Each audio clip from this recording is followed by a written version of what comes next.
Mit navn det er Gitte Mejland, og jeg er 60 år, og jeg er en af dem, der har haft en overgangsalder fra helvede, som jeg plejer at sige.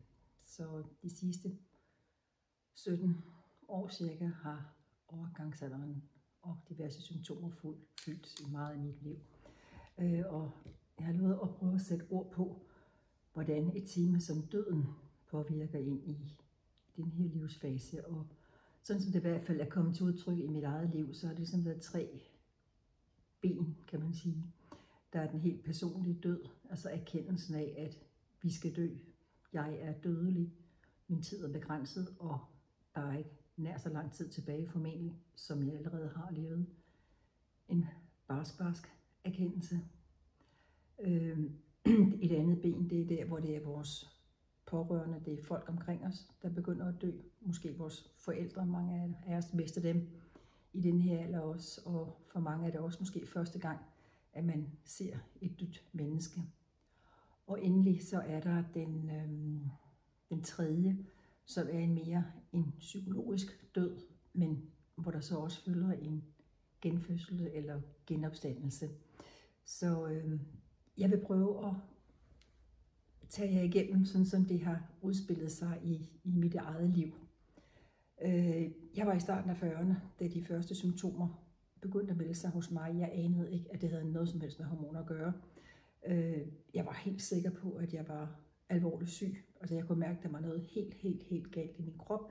Så jeg gik selvfølgelig til lægen og fik lavet en masse blodprøver, og der var som et svar, som jeg fik mange gange i løbet af de 10-15 år her. Du fejler ikke noget, du er helt normal, alt er som det skal være. Men faktum var, at jeg havde det rigtig skidt.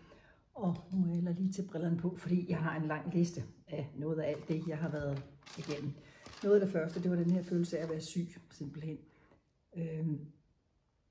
At der er noget galt. Det blev sådan nogle endags influenza-agtige, nogen med ondt i kroppen, og man tænker, nu lægger jeg mig det næste dag, men så vågnede jeg på morgenen og havde det egentlig godt igen. Jeg blev meget, overfølsom over for duft. Jeg kunne slet ikke have parfume og den slags.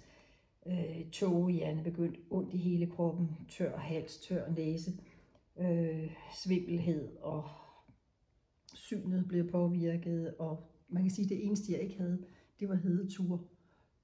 Og i og med, at det ligesom nærmest var det eneste jeg forbandt på det andet tidspunkt med overgangsalder, så havde jeg ingen idé om, at det var det, der kunne sætte i gang i alle de symptomer. Så hele vejen igennem 40'erne, der røg jeg ind og ud til undersøgelser for alle de her ting, kun for at få at vide, at der er ikke noget galt, du fejler ikke noget, og det lå sådan implicit, det er mellem ørerne, du har det. Så sindssygt udfordrende og sted at være.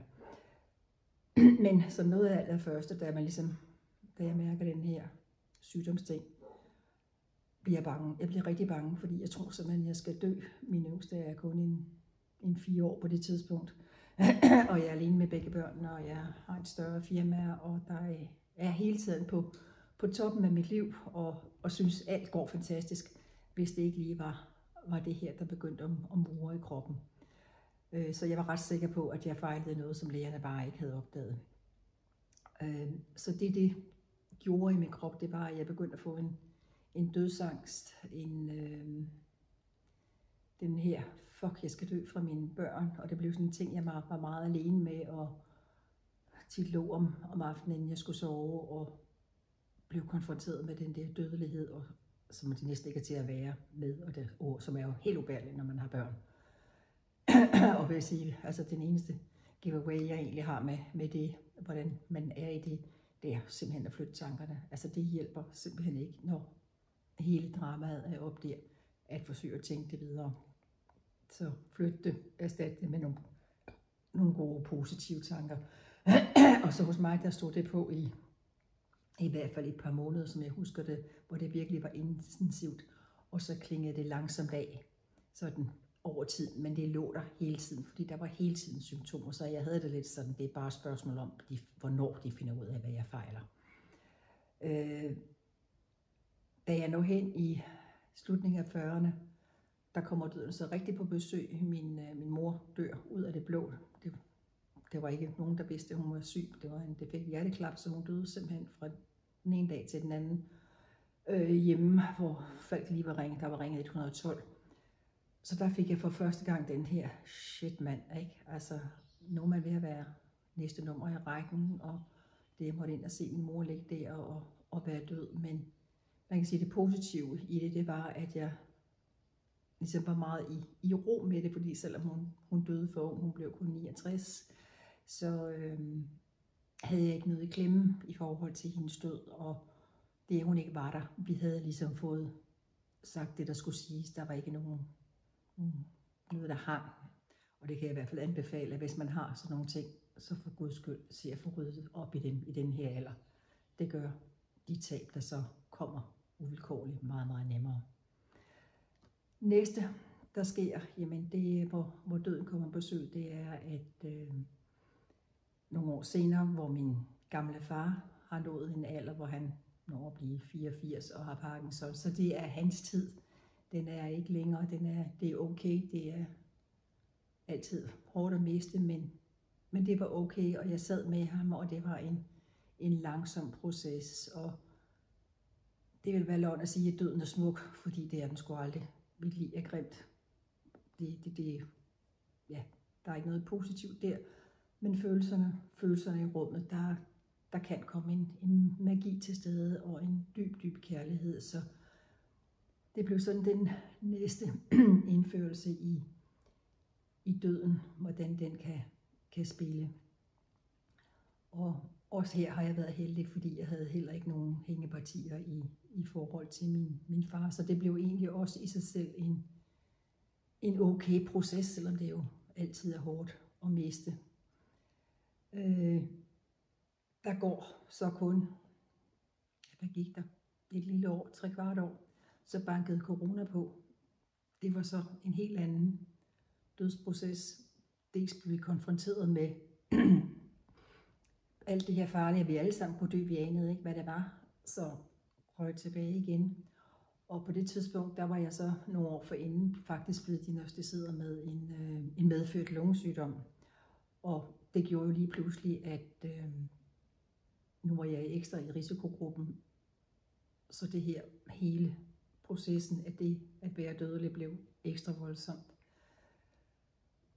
Og for det ikke skal være løgn, så smadrede corona også mit firma, så her der begyndte der ligesom at vise sådan det her psykologiske tema af død, at måtte sige farvel til noget, der har fyldt rigtig, rigtig meget i livet. Og endnu en ting, under corona blev min bror så ikke alvorligt syg, det har han været hele livet, typisk set. Han havde en nyresygdom, som gjorde, at han havde været i dialyse det meste af sit liv. Og vi vidste godt, at han ikke ville blive gammel, men på det tidspunkt der kunne hans krop ikke mere. Men han valgte simpelthen selv at sige, tak, jeg vil ikke mere. Så vi blev simpelthen kaldt ind, den nærmeste familie, på Rigshospitalet, hvor han lå, og hvor han sagde, at nu ville han gerne sige farvel. Og det kan man så gøre som dialysepatient ved simpelthen at takke nej til dialysen, og det havde vi dyb respekt for og forståelse for alle sammen, fordi det havde virkelig været barsk, og specielt de sidste måneder op til. Så jeg fik lov at følge ham på vej, og som I kan se, så blev jeg stadig berørt over det. Men det var noget af det smukkeste måske, jeg har oplevet, i hvert fald af den kaliber, fordi at jeg fik sammen med de nærmeste lov til at følge ham helt i døden, og var der også, da han døde. Og den kærlighed, der opstod i de 4-5 dage, fra han gav os beslutningen til, at han døde, det var eventyrligt. Og helt klart, der skete noget energimæssigt, eller hvad søren vi skal kalde for det, inde i mig også. Altså det var sådan, at folk stoppede mig på gaden og sagde, du stråler, du ser helt fantastisk ud, og jeg bare havde sådan, wow. Ikke? Så dødens nærvær gør noget ved os, når vi er i kærlighed omkring det. Og jeg vil sige, min bror, han lærte mig at dø. Hans valg, hans ro, hans tagen hånd om sin egen skæbe, og det at få lov at følge ham på vej, har gjort, at jeg har ikke længere den her dødsangst, som der var tidligere. Jeg vil rigtig gerne leve, jeg vil gerne videre. Jeg har en masse, jeg skal nå endnu, håber jeg i hvert fald. Men bare for at sige, at jeg der virkelig bokser derude nu her, at for mange af os sker der det her med alderen, at der er noget, der transformeres. Der er noget, der falder på plads, og man kan virkelig nå til det her punkt, hvor man kan være midt af dage, eller hvor det giver mening at give slip og gå videre. Men igen, jeg lyver selvfølgelig, hvis jeg siger, at det har været let, det har været voldsomt barsk, fordi alle de her ting, de kom sådan som, hvad skal jeg sige, perler på en tråd, på samme måde som coronaen kom, og så videre. Ikke? Så den her fysiologiske død er en årsag, og en grund, kan man sige, eller noget, vi bliver konfronteret med. Men det næste, som egentlig er det, jeg har brugt de senere år på, og specielt, skal vi sige, her post-menopausen, er egentlig meget mere de psykologiske ting. At det her, at vi simpelthen når til et sted, hvor vi er færdige med det gamle liv, eller vi bliver inviteret til at kigge på, har det liv, jeg har levet indtil nu, været okay? Har jeg været tro mod mig selv? Har jeg nået det, jeg kom her for? Eller er det virkelig nu, der skal sadles om og gøres andre ting? Så det er her, hvor man flytter på en øde ø og smider mand og børn og hund og alle mulige andre ud og finder et nyt job, eller hvad man nu gør. Måske drømmer man bare om det.